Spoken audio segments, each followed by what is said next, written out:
Bright and refreshing, creamy and comforting, rich and hearty. 3 open-faced sandwiches, each built on slices of Danish rye bread. Let's make Smørrebrød, right here on planet Pulutan.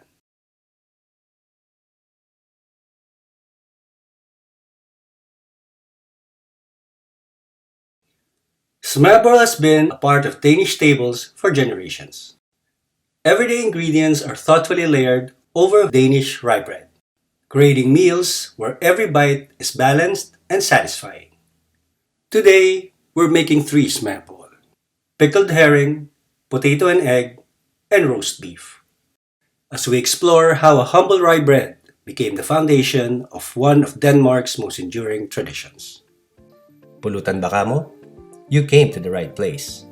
Let's cook. Let's take a look at our ingredients. For our homemade Danish rye bread, we'll need cracked rye kernels, sunflower seeds, flax seeds, water, dark rye flour, and salt. For our Danish-inspired home version, we'll use instant yeast and apple cider vinegar instead.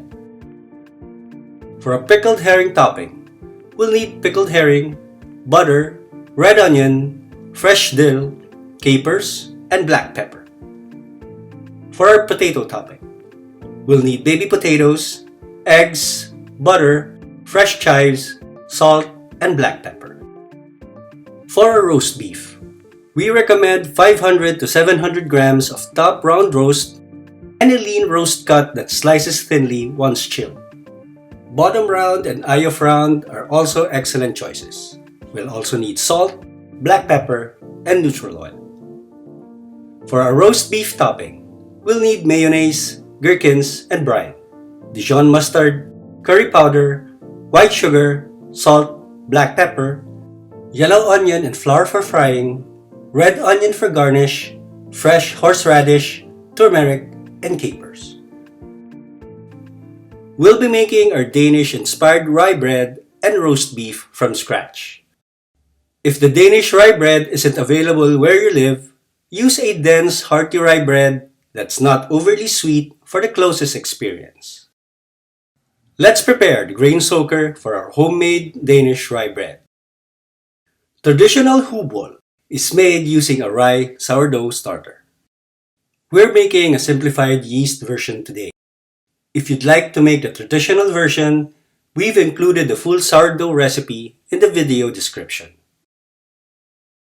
In a large bowl, combine the cracked rye kernels, sunflower seeds, and flax seeds. Pour in the water and apple cider vinegar. Then stir until everything is evenly moistened. Cover and let it soak overnight or for at least 6 to 12 hours. Next, let's prepare our roast beef. We'll only need a few slices for our episode, leaving plenty for sandwiches or your favorite beef dishes.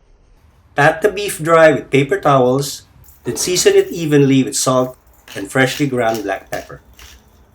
Drizzle with a little neutral oil and rub everything over the surface. Cover and refrigerate overnight to give the seasoning time to work its way into the meat. After an overnight rest, we're ready to continue with day 2. Now let's prepare the dough for our Danish rye bread. Combine the dark rye flour, instant yeast, and salt. Then stir them into the soaked grain mixture until no dry flour remains. The mixture should become a thick, sticky batter. The dough should remain heavy and paste-like rather than smooth and elastic. Transfer the dough to a well-greased 8x4-inch loaf pan. Using wet hands or a wet spatula, press it firmly into the corners to remove any trapped air pockets. Then smooth the surface. Cover loosely and let it proof until it rises close to the top of the pan. About 1.5 to 2.5 hours depending on the room temperature. While our dough proofs, let's prepare our roast beef. Remove the beef from the fridge about 30 to 45 minutes before cooking to take the chill off. Insert the temperature probe into the thickest part of the roast. Set the temperature to 130 degrees Fahrenheit or 54 degrees Celsius. Once the air fryer has preheated, Place the beef inside to roast. If you don't have a temperature probe, cook for about 30 to 45 minutes in an air fryer or conventional oven, depending on the thickness of the roast. The internal temperature will continue to rise slightly as the beef rests. While our roast beef cooks, let's make our homemade Danish remoulade, but feel free to use store-bought if you prefer. Finely chop about 1.5 tablespoons of gherkins and 1 teaspoon of capers. In a small bowl, combine the mayonnaise, chopped gherkins, gherkin brine, Dijon mustard, curry powder, turmeric, sugar, and chopped capers. Stir until everything is well combined and the remoulade becomes smooth and evenly blended. Season lightly with salt and black pepper, then taste and adjust as needed. Cover and refrigerate to allow the flavors to come together. By now, our roast beef should be ready. Remove the roast from the oven and let it rest uncovered for 20 to 30 minutes. While the beef rests, let's make our crispy onions. Thinly slice half an onion and coat it with flour, shaking off any excess. Carefully fry them in hot oil until golden brown and crisp. Place them on a wire rack or paper towels to drain, then let them cool completely. By now, our roast beef should be fully rested. Wrap it well and refrigerate overnight. Chilling is an important step, making the beef much easier to slice thinly while improving its texture for our smørrebrød. With our roast beef ready for tomorrow, let's bake our Danish rye bread. While hoopball is traditionally baked in a conventional oven, we are using an air fryer as a home adaptation. Break the surface of the dough several times with a skewer or fork to help the steam escape evenly during baking. Insert the temperature probe into the center of the loaf and set the target temperature to 200 degrees Fahrenheit or 93 degrees Celsius. Once the air fryer has finished preheating, place the loaf inside and bake until the target temperature is reached. If your air fryer doesn't have a temperature probe, or if you're using a conventional oven, follow the baking time and temperature guide on screen. Once done, remove the bread from the pan immediately and let it cool completely on a wire rack. Once cooled, wrap it in parchment paper or a clean kitchen towel and let it rest overnight before slicing.